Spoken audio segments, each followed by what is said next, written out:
ようございます。今日は滝っていうか沢でのんびり遊ぼうと思います。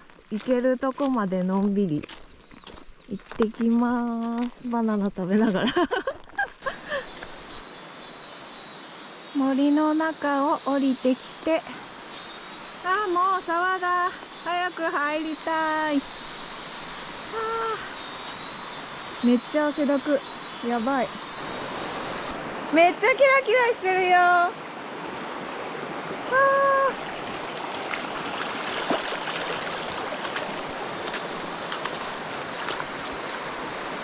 やー、いいね。今回は栗原川を下流からのんびり歩いていきます。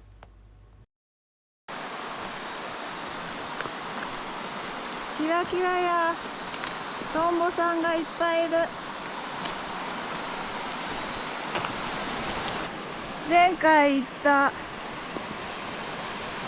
欅原の水量が今日は超少ないです。この間はめっちゃ多かった。今日はこっちにお散歩に行きます。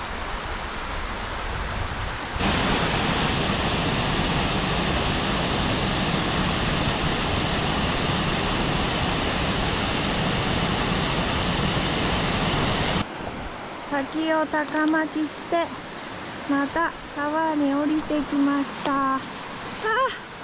なめ天国だ。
やばくないこの景色。